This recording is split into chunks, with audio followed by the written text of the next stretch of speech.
Hello everyone, welcome to my video. Today I will be talking about how to create blackout poetry, what it is, and who came up with the idea. Let's get started.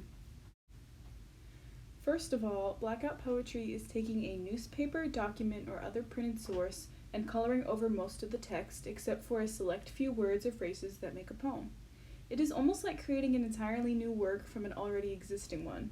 The emphasis of the words surrounded by the dark background creates a blackout effect. Pretty cool, right?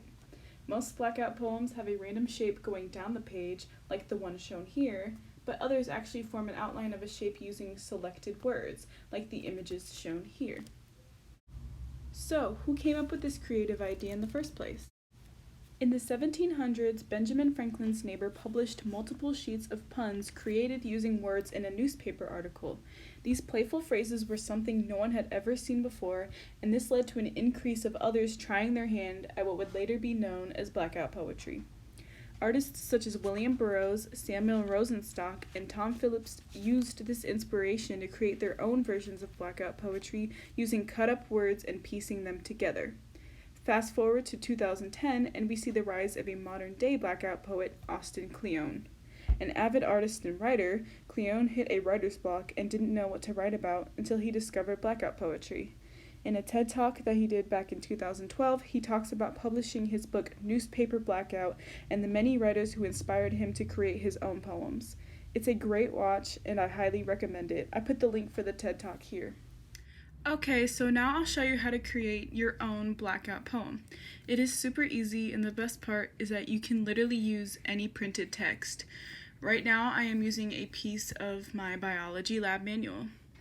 I'm going to create a basic down-the-page poem with no shape, but feel free to create any shape that you want. First, I'll start at the top of the page and read it like normal. Any word that sticks out or jumps out at me, I'm going to circle. So,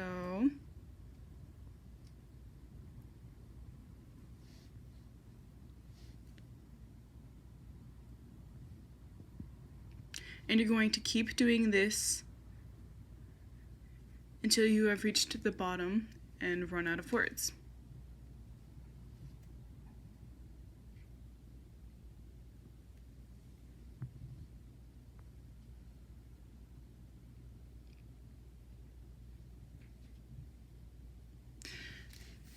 So you're going to keep on doing that, and I will show you guys the finished product when I'm done.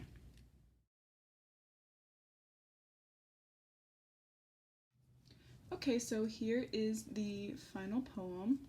It says, "Place a cover slip over the amoeba gently." Now this was a biology manual, so it's very scientific and not a very great example of a blackout poem, but this is just an example of how to do one. So yeah, that is the finished product.